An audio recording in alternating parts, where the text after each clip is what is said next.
Domenica seconda del tempo ordinario, anno A, 18 gennaio 2026, dal Vangelo secondo Giovanni.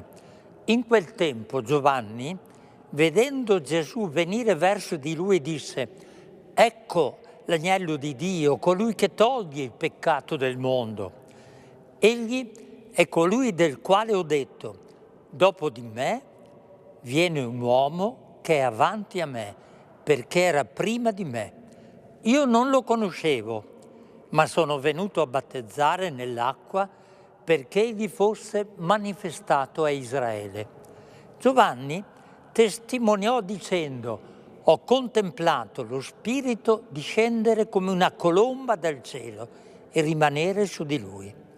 Io non lo conoscevo, ma proprio colui che mi ha inviato a battezzare nell'acqua mi disse: colui sul quale vedrai discendere e rimanere lo Spirito è lui che battezza nello Spirito Santo.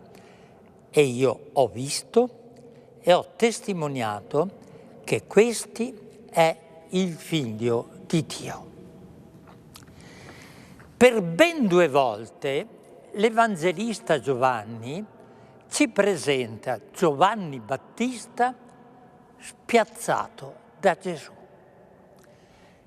quasi incapace di riconoscerlo e pronto a ribadire che lui non lo aveva conosciuto in profondità.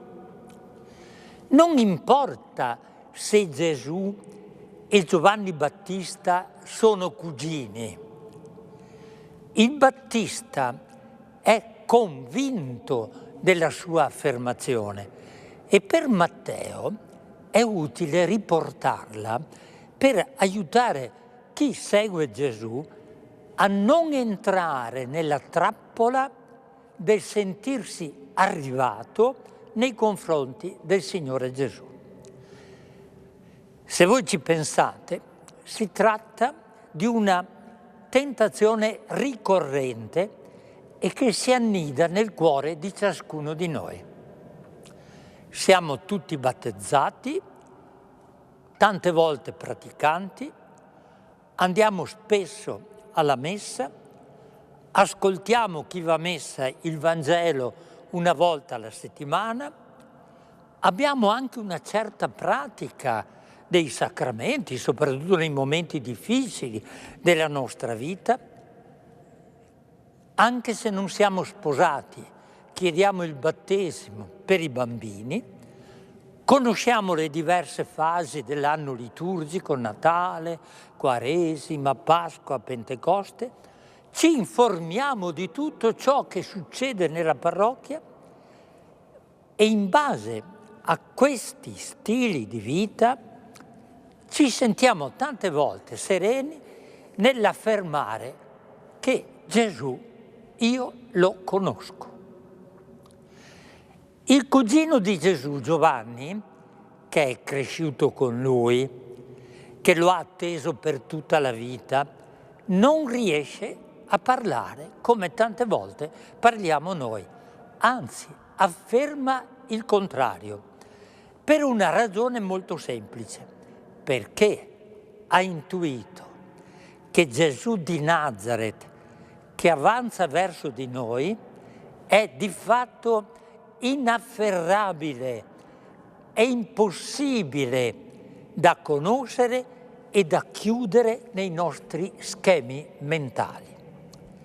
Partiamo dalla prima definizione che il Battista dà di Gesù. Ecco l'agnello di Dio che toglie il peccato del mondo. Ma perché il Figlio di Dio deve identificarsi con un agnello, si chiedono i discepoli? Dov'è il Dio potente che vince, che uccide i nemici, che condanna i peccatori? Perché, come dicevamo a Natale, il Verbo che si è fatto carne e che ha assunto su di sé tutta la nostra debolezza umana, ora si presenta come un agnello sacrificale che toglie i peccati del mondo. E tanti si chiedono, e la condanna del peccato e del peccatore dov'è finita?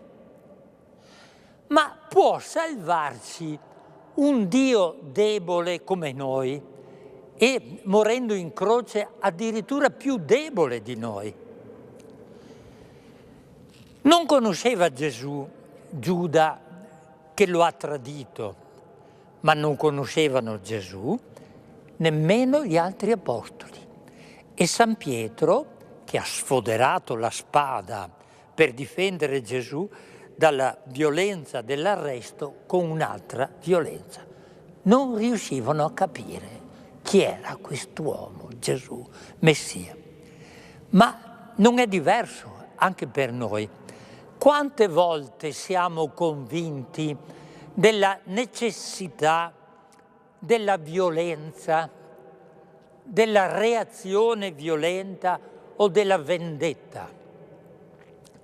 Quante volte non siamo disposti ad accettare che Dio si manifesti in modo speciale nella debolezza, nella fragilità, nella malattia e persino nel peccato dal quale sempre possiamo rialzarci. Gesù, dobbiamo ricordarlo, non viene come giudice che condanna l'uomo peccatore, che fa nascere sensi di colpa in chi lo prega e che si adegua agli idoli che ognuno di noi porta nel cuore. Gesù è più grande di tutti noi. Dopo di me, avete sentito, dice il Battista, viene un uomo che è avanti a me. E per conoscere in profondità questo Gesù, cosa bisogna fare? È necessario ascoltare il Vangelo, leggerlo, pregarlo, meditarlo e, come dicevano i padri della Chiesa con un vocabolo molto bello, il Vangelo va ruminato. E più si sta con il Vangelo, più si entra in quelle parole, più si impara la preghiera del cuore che ci libera. E cominciamo a dire, ma Gesù, io non ti conoscevo, ma desidero, dopo averti letto e conosciuto nel Vangelo, conoscerti sempre di più.